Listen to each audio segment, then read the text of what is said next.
Part 2 is dice mechanics. The dice mechanics are very similar to first edition, where you roll 4 dice and you take the top 2. If one of those dice gets the highest results, such as a 6 on a d6, or an 8 on a d8, or a 10 on a d10, then you get to roll 1 die of the next highest type. So, after that, you add your skill, and that is basically it. The difficulties range. Let me see if I can zoom in a little bit. Average difficulty is 14. I think it's the same as first edition. 25 and higher is almost impossible. 7 or less is very easy. An easy way of thinking of a difficulty rating is to think of a number between 1 and 10, with 1 being the easiest and 10 being the hardest. Then add plus 2 and double it. You can also create a semi-random difficulty by adding 3 dice together. So let's say you tell a player to roll their perception plus awareness and they get a 13. And you want to have it dramatic, and you can roll in front of the players 3d8 and say, this is a usually average difficulty. Whatever those 3 dice total, that was the difficulty. And if you get, it's kind of like giving the difficulty after the dice are rolled. Is a little more dramatic. You can also do automatic successes. Before I was talking about, let's say your perception had 2d10 in it. This is a representation of 2d10. Each column represents 1 die, 6, 8, 10. There's no d4s in this game. You have 2d10 here, which means you have a total of 6 things clicked on. Your perception rating would be 6.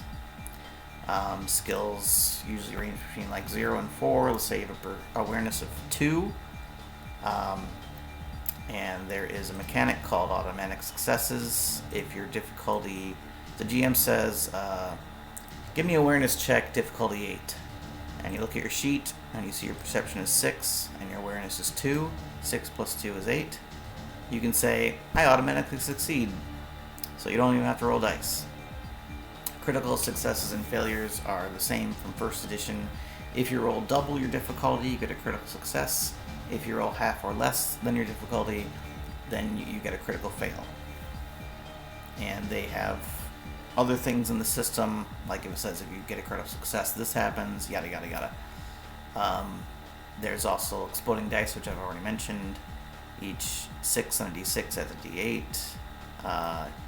You can just read this. If you get a 20 on a d20, the die does not explode.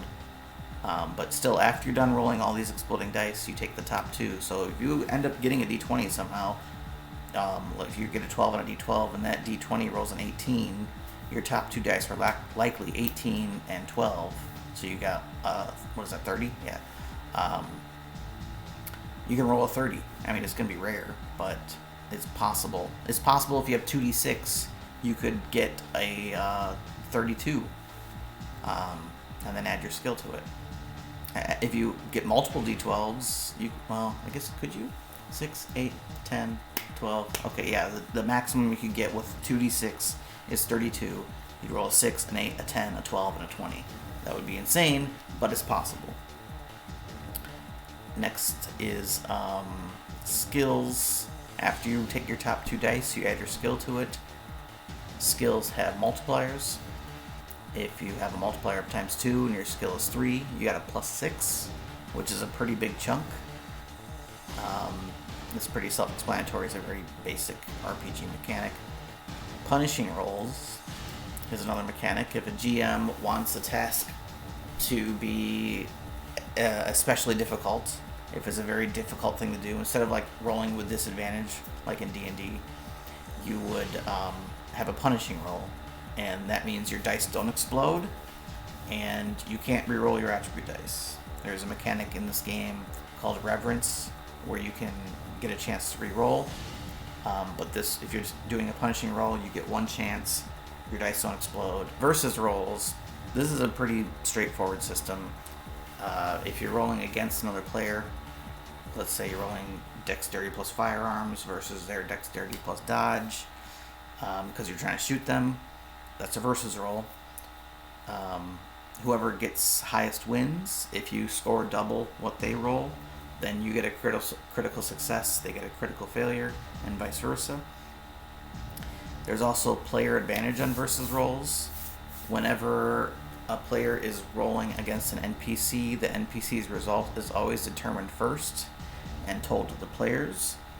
That way the players can make an educated decision as to whether or not they're going to spend reverence to reroll the dice or spend exertion to increase their dice pool. I also introduced timed rolls.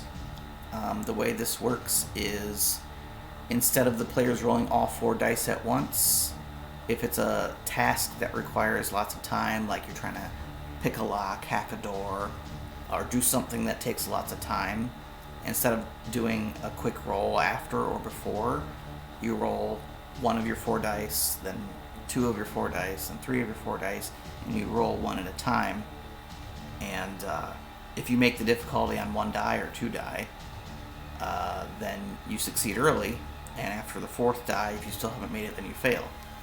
So it's a way of kind of elongating the skill check.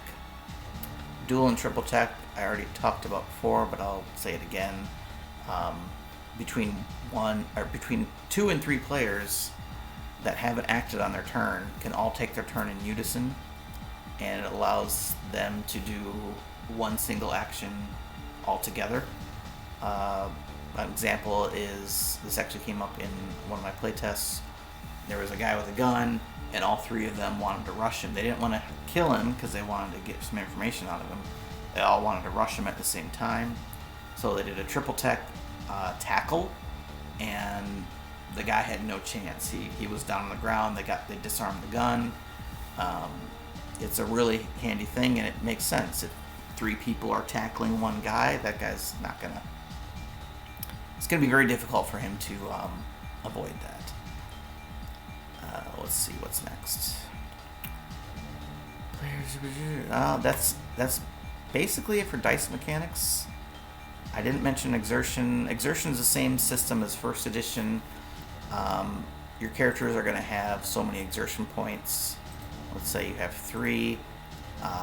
If you're rolling health or dexterity, any sort of physical based or willpower roll, you can spend a point of exertion, and that gives you an extra d12 to your dice pool. So instead of rolling 2d6 for dexterity right here, you can spend 2 points of exertion. You get 2d6 plus 2d12. Well, you get 2d6 and 2d12 in your dice pool, and you take the top 2. It's a basic system, and exertion can also be spent in other things in the game as well. I won't get into them now.